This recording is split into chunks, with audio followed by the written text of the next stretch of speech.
Hello friends, welcome back on my channel. Friends, आज का हमारा वीडियो है करेंट अफेयर पे और ये करेंट अफेयर है 14 फरवरी का। तो फ्रेंड्स, मैं ज़्यादा से ज़्यादा कोशिश करूँगी कि ज्ञान क्विज़ में जो भी क्वेश्चंस आते हैं उसी के हिसाब से क्वेश्चंस को बताऊं और ज़्यादा से ज़्यादा क्वेश्चन को इंक्लूड करूं अपनी इस वीडियो में, ताकि आपके टेस्ट के में ये काफ़ी हेल्पफुल हो। तो फ्रेंड्स, बिना टाइम को वेस्ट करते हुए स्टार्ट करते हैं अपना वीडियो। तो हमारा पहला टॉपिक है आज का one ocean summit. One ocean summit का मैंने पहला क्वेश्चन जो इंक्लूड किया है वो है वेयर डज पीएम मोदी, यहाँ पे एड्रेस होगा, एड्रेसेस वन ओशन समिट, यानी पीएम मोदी ने अपना जो वन ओशन समिट है वो कहाँ पे एड्रेस किया है।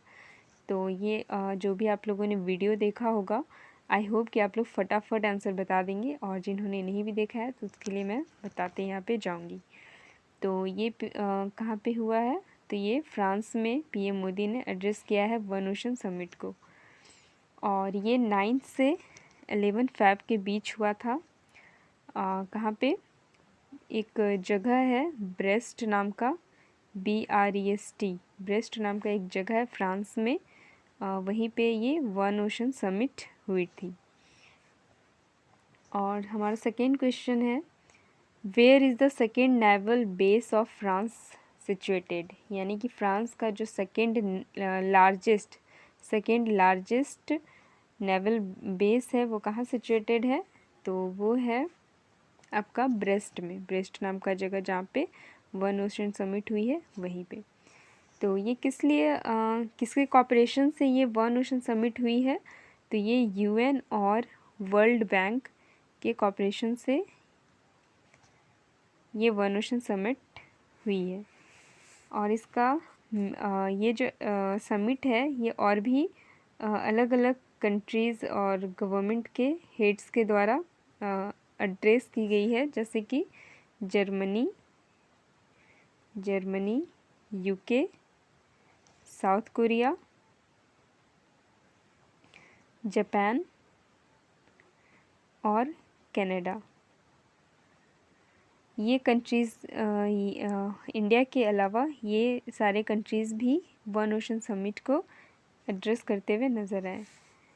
नेक्स्ट है कि इसका ऑब्जेक्टिव क्या है इस समिट का, तो to mobilise the international community to take tangible action towards preserving and supporting healthy and sustainable ocean ecosystem, यानी जो ओशन का जो इकोसिस्टम है, हमारा जो समुद्र है, महासागर, वो किस तरह से उससे हमें किस तरह से मतलब काम करना चाहिए, जिससे कि हम ओशन को, उसके इकोसिस्टम को प्रिजर्व करके रख सकें, उससे नुकसान ना पहुंचाएं और उससे हेल्दी बना के रख सकें। तो ये था उसका ऑब्जेक्टिव। नेक्स्ट हमारा करेंट अफेयर का टॉपिक है चिंतामणि पाड्य नाटकम, यानी कि ये एक तरह का प्ले है, नाटक है। तो ये जो प्ले है, इसका फर्स्ट क्वेश्चन है कि which state banned a 100-year-old play named Chintamani Padya Natakam. ये जो नाटक है, प्ले है, वो 100 साल पुराना है और इसे बैन किस स्टेट ने किया है, तो ये आंध्र प्रदेश ने इसे बैन किया है। नेक्स्ट क्वेश्चन है हमारा कि when was Chintamani Padya नाटकम written, इसे लिखा कब किया था, तो जैसे कि 100 years ओल्ड लिखा हुआ है, यानी कि 100 साल के लगभग, तो इसे बैन किया गया था 1920 में। और किसके द्वारा ये लिखा गया था, तो इसके राइटर का नाम है कल्लाकुरी नारायण राव, कल्लाकुरी नारायण राव। वो एक क्या थे, कल्लाकुरी नारायण राव, ये एक सोशल रिफॉर्मर थे, और ये एक सोशल मैसेज देता था ये नाटक पहले, ये प्ले। जैसा कि आप लोग सभी जानते हैं कि जो भी स्टोरीज़ होती है, पोइट्री होती है, उन सब में कोई ना कोई सोशल मैसेज छुपा हुआ होता है। वैसे ही ये इस प्ले में भी था, लेकिन वक्त के साथ धीरे धीरे ये पूरी तरह से इंटरटेनमेंट के लिए हो गया और इसका जो सोशल मैसेज है वो ख़त्म हो गया। इस वजह से ही इसे बैन कर दिया गया है। और इसका एक और रीज़न है बैन करने का कि एक कम्युनिटी है जिसका कि निगेटिव इम्पैक्ट पड़ रहा था उस कम्युनिटी पे, इसलिए उसी कम्युनिटी ने गवर्नमेंट से बार बार गवर्नमेंट को पिटिशन दिया इसे बंद करने के लिए। तो उस कम्युनिटी का नाम क्या है? तो उस कम्युनिटी का नाम है आर्या व्यास कम्युनिटी। तो ये भी आपको याद रखना है, आर्या व्यास कम्युनिटी। वाइट इज़ बैंड, ये तो मैंने बता दिया। और इसी साल 17 जनवरी को इसे बैन किया गया है, इस प्ले को। किस स्टेट में? आंध्र प्रदेश। नेक्स्ट जो हमारा टॉपिक है वो है एक हिंदू फिलोसफर पे, माधवाचार्य, जिनका नाम है हु इज़ नोन एज पूर्ण प्रज्ञा एंड आनंद तीर्था। तो इसका फर्स्ट क्वेश्चन, इससे टॉपिक से क्वेश्चन निकल सकता है कि पूर्ण प्रज्ञा या आनंद तीर्था किन्हें कहा जाता था? तो वो माधवाचार्य को ही कहा जाता था। नेक्स्ट है on which occasion does PM Modi paid his obeisance to Shri Madhavacharya.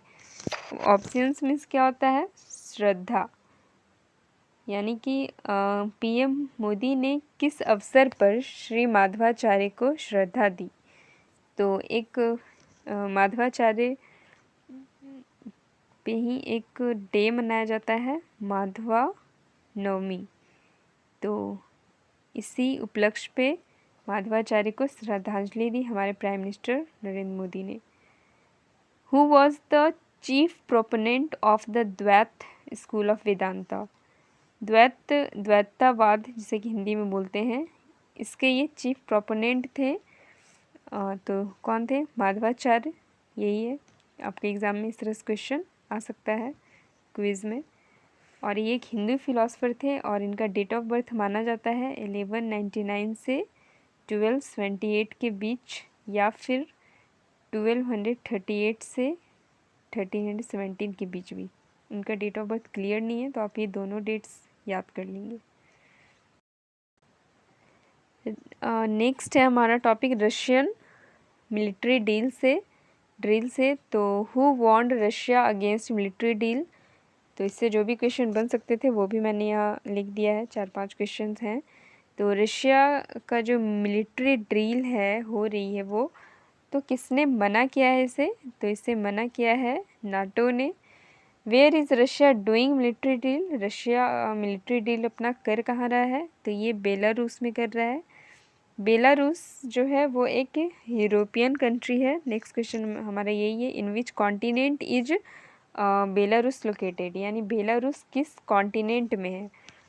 तो वो है यूरोप में, यूरोप में है बेलारूस। और इसकी राजधानी क्या है? मिन्स्क इसकी राजधानी है और सबसे बड़ा शहर भी है बेलारूस का।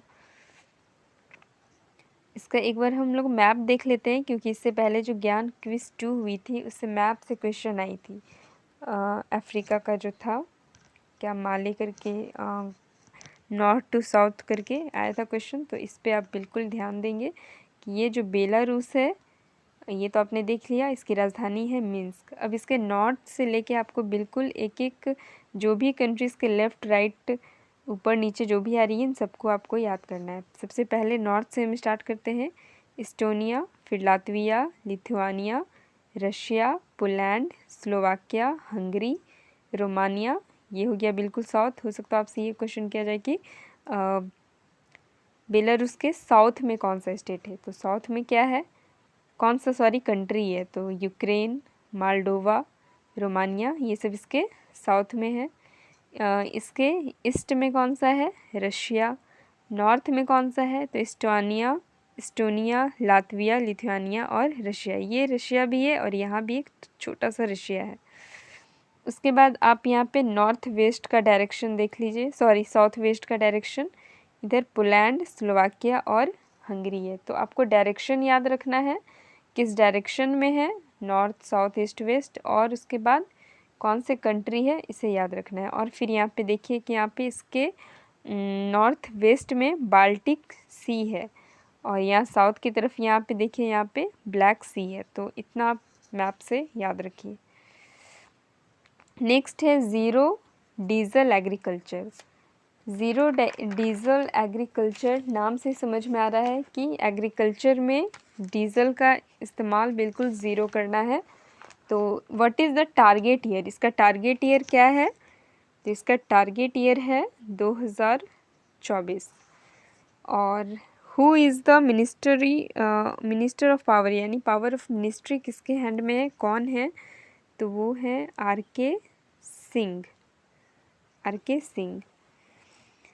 और इनकी मीटिंग हुई थी अलग अलग स्टेट्स और यूटीज़ के साथ हमारे इंडिया का, to discuss the energy transition goals of the country. हमारे देश का एनर्जी ट्रांजिशन गोल्स से रिलेटेड मीटिंग हुई थी स्टेट और यूटीज़ के साथ।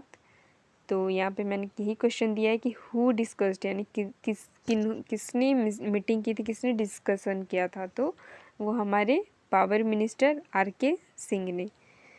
What are the benefits of renewable energy? Renewable energy means क्या होता है? जिसे हम लोग बार बार रिन्यू कर सकते हैं, वो कभी ख़त्म ना हो, ऐसे एनर्जी को रिन्यूएबल एनर्जी कहते हैं। इसके बेनिफिट्स क्या हैं? तो एग्ज़ाम में इस तरह से करके पूछ सकता है कि हमारे करंट अफेयर में जो था पॉइंट वाइज करके लास्ट में लिख दे, ऑल या नन, कुछ इस तरह से होता है ना, तो ऐसा भी पूछा जा सकता है। तो इसमें 3 ऑप्शन थे, 3 ही इसके बेनिफिट्स दी हुई थी। क्लाइमेट फ्रेंडली, एनर्जी सेविंग और था कॉस्ट सेविंग। तो ये तीनों पॉइंट आप याद कर लेंगे, क्लाइमेट फ्रेंडली, एनर्जी सेविंग और कॉस्ट सेविंग। ये है बेनिफिट्स रिन्यूएबल एनर्जी का। नेक्स्ट है आरबीआई मॉनेटरी पॉलिसी।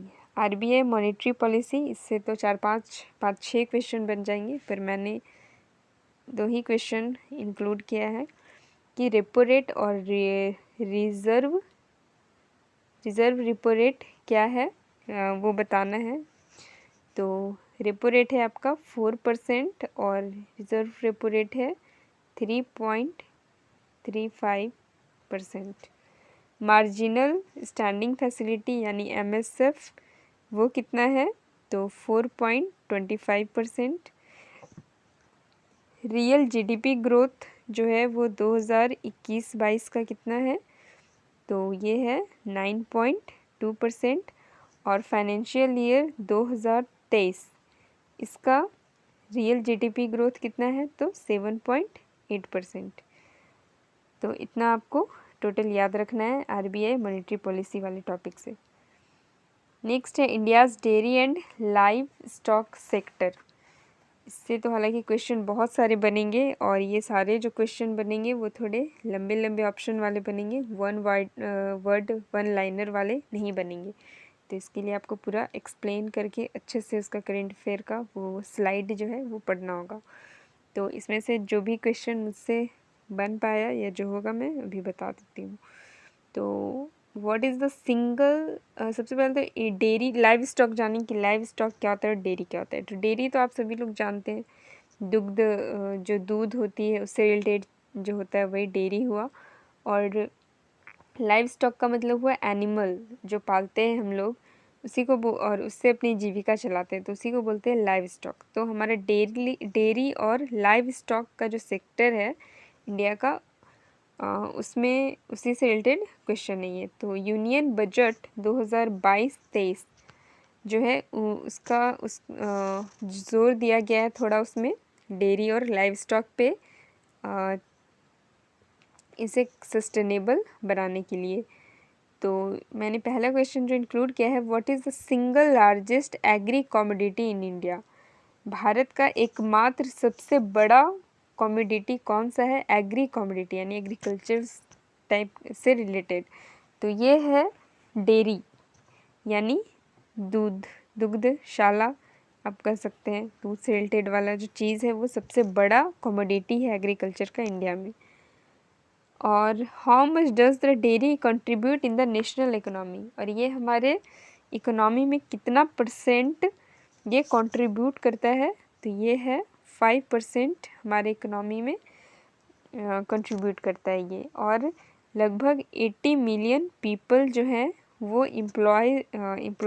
एम्प्लॉयमेंट मिलती है इतने सारे लोगों को हमारे इंडिया में सिर्फ डेयरी की वजह से, यानी डेयरी फार्मर्स से 80 मिलियन आप कह सकते हैं। Dairy industry to grow by 9 to 11% 2021। 2021 और 22 में टोटल 9 से 11% की वृद्धि हुई है डेयरी इंडस्ट्री में। और इंफ्रास्ट्रक्चर डेवलपमेंट के लिए भी वाइब्रेंट विलेज प्रोग्राम चलाया गया था। Vibrant village program. और 95% जो लाइव स्टॉक फार्मर्स हैं वो सब हमारे इंडिया के रूरल एरियाज़ में रहते हैं। तो ये सब कुछ इम्पॉर्टेंट क्वेश्चंस हैं और कुछ फुल फॉर्म्स भी हैं जो मैंने लिखा हुआ है। फुल फॉर्म्स मैंने लास्ट पेज में दिया है, इसे मैं एक बार में ही बता दूँगी। यहाँ पे आप इसे स्क्रीनशॉट करके भी रख सकते हैं और इसे याद कर सकते हैं। यहाँ से इतना दूर जो है ये डेयरी वाले सेक्शन का स्लाइड का जो है वो है फुल फॉर्म में। HIDF एनिमल, इसका फुल फॉर्म क्या होगा? Animal husbandry infrastructure development fund. NADCP national animal disease control program. RGM Rashtriya Gokul mission. NAIP national artificial insemination drug. NLM national livestock mission. तो नेक्स्ट स्लाइड पे हम लोग चलते हैं। विज्ञान ज्योति प्रोग्राम। विज्ञान ज्योति प्रोग्राम, ये जो प्रोग्राम है ये कितने डिस्ट्रिक्ट तक, ये सेकेंड फेज़ है इस प्रोग्राम का, और ये टोटल कितने डिस्ट्रिक्ट तक एक्सटेंड किया गया है? तो ये 100 डिस्ट्रिक्ट तक एक्सटेंड किया गया है। और ये लॉन्च किसके द्वारा किया गया है? किस मिनिस्ट्री के अंडर ये आती है, एक तरह से आप ये कह सकते हैं? तो ये मिनिस्ट्री है साइंस एंड टेक्नोलॉजी की, इसी के अंदर ये प्रोग्राम आती है। Name the Indo US fellowship program for women. Women के लिए एक इंडो US फेलोशिप प्रोग्राम आई है, उसका नाम क्या है?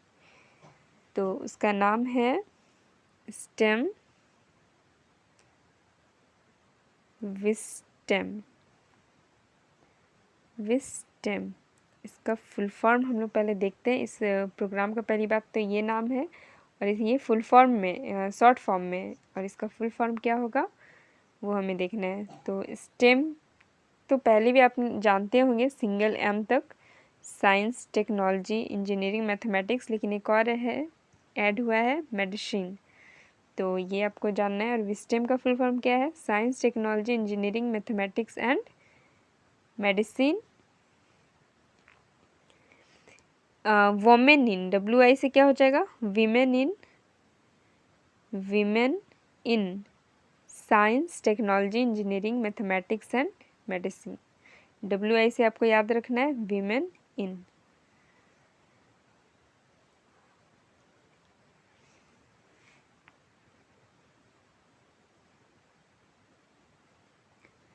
और ये जो विज्ञान ज्योति प्रोग्राम है, इसे इंट्रोड्यूस किया गया था 2019-20 में ही। और ये एक तरह से गवर्नमेंट की इनिशिएटिव है वुमेन के लिए। साइंस टेक्नोलॉजी और मैथमेटिक्स इन सब में भी उन्हें इनकरेज करने के लिए, इनमें उनका हायर एजुकेशन हो, करियर बने, उसके लिए स्पेशली गर्ल चाइल्ड के लिए जो कक्षा 9 से 12वीं में पढ़ रही हैं उनके लिए। और इससे रिलेटेड और भी प्रोग्राम हैं जो गवर्नमेंट के द्वारा चलाई गई है, जैसे कि क्यूरी और गति। ये आपको याद रखना है, ये 2 और भी प्रोग्राम है। और विस्टेम प्रोग्राम है, ये भी आपको याद रखना है। यानी ये तीनों स्कीम्स का नाम आप याद रख लीजिए। और चौथा स्कीम तो है ही विज्ञान ज्योति प्रोग्राम। तो इस तरह से भी करके एग्ज़ाम में क्वेश्चन आ सकता है कि वीमेन को साइंस एंड टेक्नोलॉजी में आगे बढ़ाने के लिए कौन कौन से प्रोग्राम चलाए गए हैं। तो ऑप्शन में आपको दे दिया जा सकता है विज्ञान ज्योति प्रोग्राम, विस्टेम प्रोग्राम, क्यूरी प्रोग्राम, गति प्रोग्राम, या इनमें से कोई नहीं, कुछ इस तरह से करके, या ऑल, ये सभी हैं। तो ये आपको इस तरह से याद रखना होगा। तो इसका फुल फॉर्म मैंने यहाँ दे दिया क्यूरी। क्यूरी का फुल फॉर्म क्या है? Consolidation of university research for innovation and excellence. गति का क्या है? Gender advancement for transforming institutions. तो आई होप कि मैंने 14 फ़ैब का जो भी करेंट अफेयर था उसके सारे क्वेश्चंस को इंक्लूड किया हो है। तो आई होप कि ये आपके लिए हेल्पफुल होगा। तो अगर हमारा ये वीडियो पसंद आया हो तो प्लीज़ इसे लाइक करें, शेयर करें और हमारे इस चैनल को सब्सक्राइब करें। Thank you.